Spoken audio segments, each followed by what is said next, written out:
Yeah. Unang salang ko palang, Dok, alam ko na agad kung ba't mo ko hinarap dito. Bago ko marating yung Maharlika, papadaanin mo muna ako sa mga Indyo. Baka nga hindi din makasabay pag-usapang agility. Kung sa skills malabo, kaya ko magpaka-hardcore o kahit mismo comedy. Ating streamer na mahilig din maglaro ng mga creepy kids, grabe. Makikita niyo sa mga previous video niya, pag nagugulat siya, mas malakas pang tumili sa babae.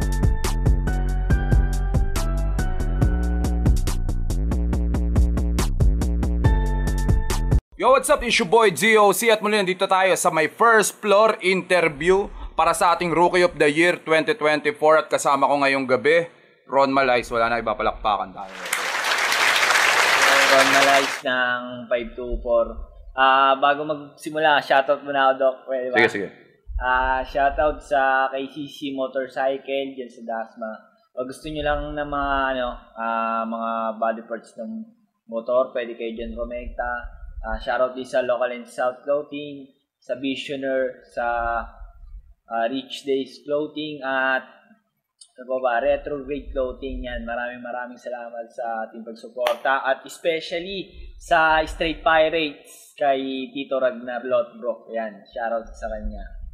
Yun. Yeah, big shoutout Nate Doc Records, Doki Beats, Southstern Etibac, Hip Hop Movement, syempre, at Ingay Likha, Rapture Rap Battle League. Ngayon kasama ko si Ron Malays. Ito ay press interview dito sa studio ng Nate Doc Records. At kakamustahin ko lang siya bago maganap yung 29 battle nila December for ROTY 24 versus Tech B. Anong nararamdaman mo pagkatapos ng run sa buong taon ng 2024 and now nandito ka na para sa title ng Rookie of the Year, Ron? Halo-halo yung yung kaba kasi first league ko to yung Rapture, then nagbukas ng opportunity sa iba't ibang liga, tapos nagkasabay-sabay. Tapos dito ng December lang sunod-sunod din yung laban. Then sa 29 inaano ko pa siya kung paano paggandaan kasi may oras pa naman eh. Kumbaga marami pang pwede tayong gamitin. Basta ngayon parang lang ako, ini-enjoy ko lang yung mga pangyayari kahit mahirap ganon. Pero parang mas enjoy siya pag mas mahirap para sa akin. Pagkatapos ng run mo ng 2024 this year, sino para sa'yo ang pinaka mahirap na nakalaban mo doon sa mga nakalaban mo noon bago ka mag 5-0? Sa akin, sino ba sa kanya? Para sa akin yung pinakaunang battle ko, yung debut battle ko kay Peyton. Kasi parehas lang parang pinamahan hindi talaga ako doon parang isa rin yun sa akin para pagbutihan ko palalo na ang naganto pala sa mundo ng battle rap, iba't iba yung style. Tapos parang mas gusto ko pa siya mas lalong galingan. Yun yung para sa akin si Peyton. Hindi naman siguro mali yung matchmaking ko nun, pero talagang kayo nagtapat ni Peyton nung tangina. Di ko rin inaasahan na ganun din papakita yung dalawa. Tapos marami pang mga galing na sumulpot. O sige, para sa paghahanda mo sa paglalaban ninyo sa December 29 ni Tech B, ano ang mga preparasyon ng mga hinanda mo? Marami. Kumbaga naghahanda talaga ako kasi parang year-ender sa Rapture ko yung sa Rookie of the Year. Yeah. Finals pa, syempre makakasabay natin yung mga kuya dyan na sa finalist. Yeah. Ang paghahanda na ginawa ko, simple lang. Siguro may mga binago-bago rin ako na ibang style. Kung ako dati, parang in-improve ko lang yung mga dapat kong gawin. Kasi may mga kada battle may mga natututunan ako mga dapat i-improve Para sa akin doon lang ako sumilip sa tapos syempre doon kay Tech B, ayun. Magaling kasi nakalaban niya kaya dapat pagandahan din Itulog ka rin para sa akin. During that time, nakikita mo na ba si Tech B mga kalaban ng December? Hindi pa?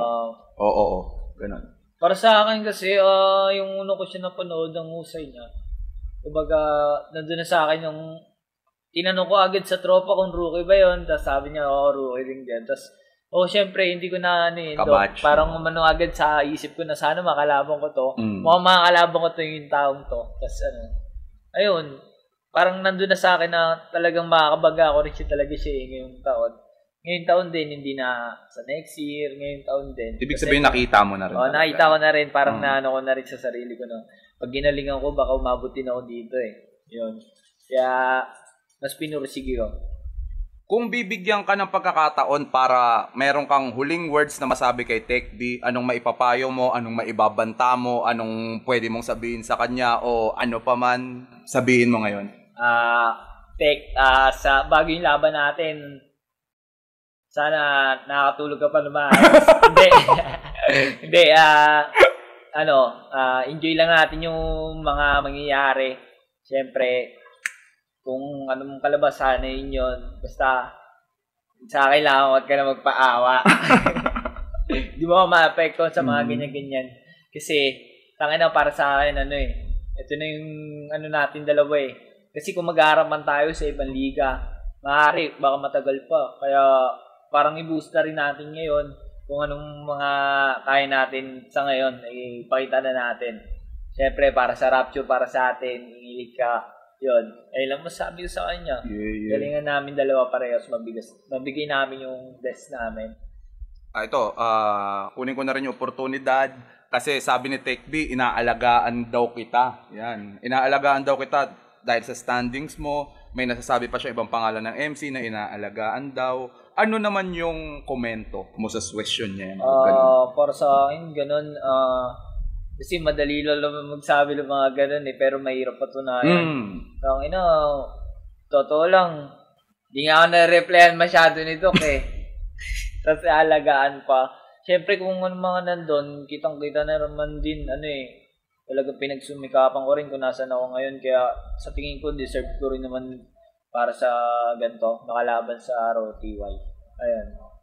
Para sa mga nag-aabang, sumusuporta sa'yo at naniniwala sa mga pinapakita at binibitaw mong mga bars at ultimo sa music at talento mo, anong masasabi mo sa mga tropa natin na kasubaybay para sa'yo dyan?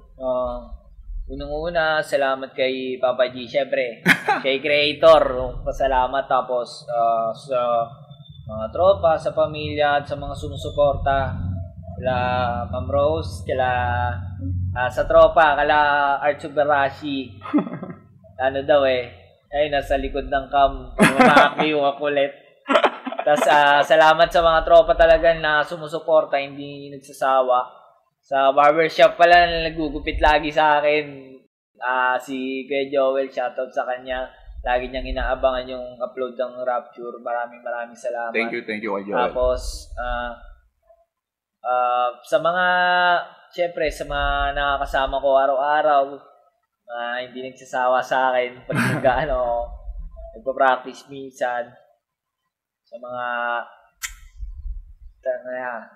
maraming salamat. Di ko man maisa-isa pero maraming salamat Walang katumbas na pasasalamat. Ayun, salamat sa inyo lahat. Yeah. That's Ron Malays para sa inyo. Big shoutout nga pala sa Ingay Likha, South Strain Etibac Hip Hop Movement, and bago nating media partner ngayon, yung Dreamcast Studio. Hope, paano ba may tra-translate dun sa ibang lingwa yun?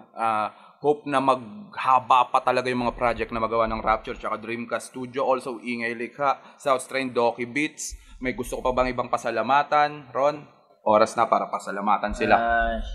Salamat kay Mami, siyempre kay Doc, salamat din sa Ingay Likha, wala ko yung tulala sa mga nagbigay ng opportunities. Maraming salamat. Mas pagbubutihan ko pa sa tingin ko mas pagbubutihan ko pa. Abangan nyo yun lang.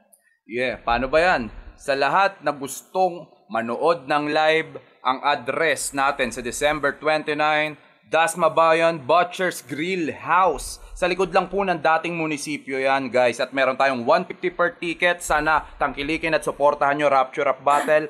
Mapapanood nyo sila bago ang championship.